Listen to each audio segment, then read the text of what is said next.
Gee whiz, been a big few days at Pierce HQ, so I'm just coming up for air. I was in Brisbane Monday, Tuesday, back yesterday. We had the book launch on Saturday. I only just watched a video that my brother-in-law took, which I'll post up. I think I posted it on Facebook last night. I'll post it up on Instagram later today. My father-in-law, Rob, took some great photos. Again, I'll post some of them up as well. But to everyone who has supported me during the pre-launch or the pre-order phase, thank you sincerely. I think I've posted somewhere between 200 and 300 books Monday and Tuesday. Good morning, Helen Pocock. Your book is on its way, or it's already there. So again, thank you for your support. Just curiosity, Helen, have you got your book? I'm starting to get some messages from people who have received their book, knowing that you're not that far away. Have you got your book? I hope you have. So, bit of uncertainty at the moment. I'm due to go to Melbourne next week. I was going to have a little book party, a little book launch in Melbourne. I call them book parties. Not enough parties going on at the moment. Book launch just sounds a bit wanky to me. So, book party. I was going to have that Wednesday night, and then I've got some client work with Positive Real Estate Thursday, Friday, and there's stuff going on in Melbourne at the moment with COVID, and I'm like, you know what? There's no way I'm having a book party in Melbourne next Wednesday. I'm not even going to attempt it, which means I should tell Damo, because Damo was going to host it for me at his practice. But it just reminds me of just almost the constant reminder of how to navigate an exceptional life during uncertain times, because it really is, depending on your life, your lifestyle, your job, kids, no kids, ages of those kids, and all the rest of it. You can really feel like you're on a major roller coaster, and that's almost every state in Australia.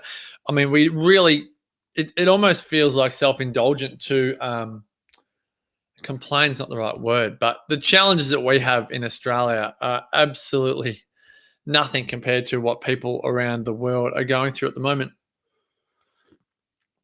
But you can only deal with the challenges that you're presented with. And so I think it's really important to have a conversation about how to deal with challenge. That's great that you've got your book, Helen. Good to know. Thank you for that. And I speak about this in the book in relation to expectations. So if any of us have an expectation that state governments are going to adjust the way they make their decisions, we're going to get angry or aggressive. We'll blame them or feel betrayed. We'll get really critical and challenge them. We'll feel despondent or depressed or despair. And I think it's really important that we recognize that our response is our response, and those people aren't changing, so to speak. Because otherwise, if we expect something different, a part of me is like, oh my gosh, it's 5 people, or it's 10 people, there's 4 million people in Melbourne. Like, it's ridiculous. Like, I could respond like that. But it's not actually necessarily going to help me live a better life. I had a conversation with a lovely lady, Shona, last year when it was kind of at the peak of its, in Australia, it was at the peak of its, powers, so to speak. And Shona's in her 80s. 80s? Anyway, Shona said, I'm going to create a life as if I can't go anywhere, because I don't want to be constantly let down. I don't want to make all these plans. Shona was due to come with us to Ikaria and Sardinia. And I was a bit, Shona, like, do we really want to get to that level where, like, we're just, sorry, we've got guests, where we're constantly, do we have guests? Oh, it's Shona. Oh, it's Sheila. That's right. We have a little play group at our house today. Do we want to be at that point? Can she get in? Hold on 2 seconds. I think she can. Are you in, Sheila? Oh, yep, you're in. How are you? I'll just get back to it, but I just want to make sure you're inside. I'm just on a call. Thank you. There we go. Just keeping it real. And more people are watching now that there was no one there. So, and Sheila was telling me that Shona was telling me that she just wanted to keep it simple and make it just create a life that she could actually get some level of predictability and certainty around. And I struggled with it for a minute because I was so, no, we'll still be able to travel, give it a couple more weeks. I wasn't saying this to Shona. I was saying this to myself, like raging optimist. It will all blow over. It will all be okay. And I realized after a time that was actually taking quite a toll on my own, not mental health, but just I was getting check-ins with my expectations and what that was doing. It was actually making it was creating consequences because I was stringing out decisions, waiting for announcements to be made, where really the writing was on the wall. And I think it's really important to consider this now. So last year, we had a family get together all planned. So, and this isn't a sob story. This is, I'm sure so many people can relate to this. So we had Sarah's mum's 70th booked in Bali for June last year. That didn't happen. We had a Christmas catch up booked in south of Sydney where all of my kids were going to see their cousins, my sister's kids, and we're all going to get together. My mum was going to come up. We're going to stay together for a week. That didn't happen because of the Northern Beaches stuff. And then multiple other birthdays that just weren't even booked because it just, you couldn't at the time. And now I turn 40 this August, and my family has plans to come up. We're all going to stay together for 4 or 5 days, and we're all excited. But I did feel obliged to say to my family, can we not get too excited? Because if something goes pear-shaped the day before, like 3 people get COVID, it may be too hard to happen. And that is really the space we're in. So then it comes down to, okay, how do we cultivate this lifestyle where we can still plan for certain celebrations? Do we get married? Do we not get married? Or do we have a wedding? I think people are still happy to have children, but there are certain things that you feel a little bit risky because, particularly with real life events. And I think it's really important that we temper our expectations around certain things. Travel for one thing, real life events for another thing. I do have some friends who are running events and running events quite well. And I say to them, look, like, all credit to you, because I don't have the courage right now to put all of that work in and then for an event to get pulled from under you. Last week I had a non-COVID impact where my books were due to arrive on Wednesday or Thursday. I had a book party on Saturday, and there'd been an issue with the books, and they didn't arrive until Friday afternoon. 3 or 4 hours left in the business week. It was a sweat. It was a stress. So I want to invite you just to ask yourself the question, are you living with unreasonable expectations on others? Are you expecting governments to behave differently? Are you expecting employers to behave differently? Are you expecting community to behave differently? Your family, your partner, your children, the school your kids go to? Are you expecting something unreasonable of yourself?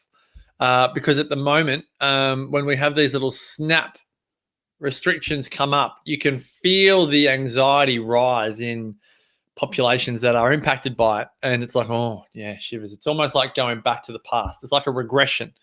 And you see people's responses come up. And so I think it's an opportune time to check in. Where do you go with that? I definitely know that I just get a little bit more gun shy with every time. As I said, I was going to have a book party in Melbourne next week. There's just no way I want to do it. I don't want to push ahead with something that is racked with uncertainty. I think it's really good to be able to live with uncertainty, but there's only so much uncertainty that we can live with. There is a great Tony Robbins line. It's the quality of your life is in direct proportion to the amount of uncertainty you can comfortably live with.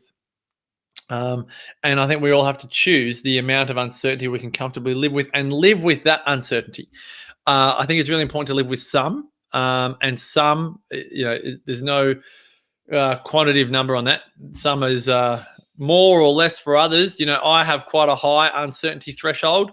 Others less so. What is important is to know what your uncertainty threshold is and then manage your expectations in relation to that. I can see there's a comment here, but I can't see it. Am I watching live? I'm uncertain. He's always good for a joke, Pete Lennon. If you can deal with that uncertainty, Pete, then you are in for a good time. Folks, just want to say again, thank you to everyone that's bought the book. I haven't had a chance to kind of change websites and everything. So if you haven't bought the book yet and you feel like you missed the boat, that's okay. You can still go to that website. It's still live. It's still active. There is still free delivery until I get to adjusting it or having someone on my team adjust it.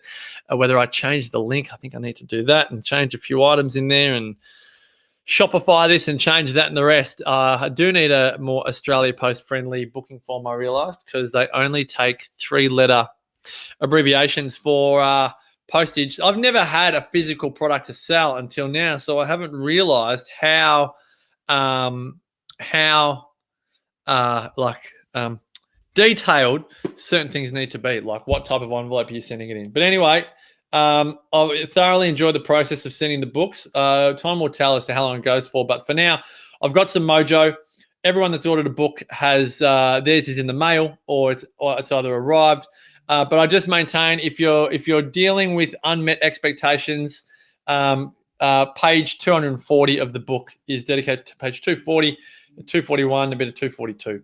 I think it's important that at times like this, when there is uncertainty all around us, that we begin to really own how we roll with expectation. All right, folks, got a good school friend calling. I think it's important that I take it. Love and hugs to you all. Thanks again for your support. Pete Lennon says, being okay with uncertainty has been the biggest lesson I've learned in my adult lives. I think it's adult years. I think it's really important, Pete. I'm so grateful that you said that, because I'm working with a couple of clients at the moment that they're actually racked with certainty. They are so addicted to certainty that they are really struggling with uncertainty. And it's a really dangerous place to be in, because life is filled with uncertainty. And if we try and hold on to certainty when we can't, we lose our mind. We get anxious. Anxiety is all about the future. You can't be anxious about the past. You can be guilty about the past, but you can't be anxious about the past. Anxiety is all about the future. So we have to create a future in our life that doesn't fill us with anxiety. We need a future. So we've got to create a lifestyle, as I was saying at the beginning of this video, that allows us, it anchors us to certainty, but also fills us with a variety, a spice of life, a level of uncertainty that brings us joy. Uncertainty could be, I can't wait to meet some new friends that I don't know where they live right now. I can't wait to, there's a local restaurant that is changing. Fleet is becoming Rocco. It's going from this beautiful fine dining, take Sarah for a wedding anniversary there every year, to a ramen bar, 1 hour sittings, quick social rather than long social, but really good social. And there are certain things in your lifestyle that you want to be able to create a healthy uncertainty about, but worrying about things that you cannot control is not going to do any good for your mental health or your exceptional life moving forward. All right, guys. A lot of love. Krista Mountford says, my book is arriving today. Did you get an email? I made sure there was tracking. If I had your email address, I made sure there was tracking on that email. Hope that works. Again, this is all very new to me, but I hope it works. Thanks to Vinny down at Brunswick Heads Post Office. He's been a joy to work with. Telling you, local business. I'm all for it. All right, guys. Love and hugs to you all. Have a wonderful Wednesday. I'm off to re-record episode 1 of the new version of Your Exceptional Life. It's going to be the weekly podcast dedicated to the book, more in a longer form format. So all being well, I'll have that out in the next couple of days. And then an interview I recently did with Dr. John Demartini ideally will come out next week as well. All right, guys. Love and hugs to you all. Take care and bye.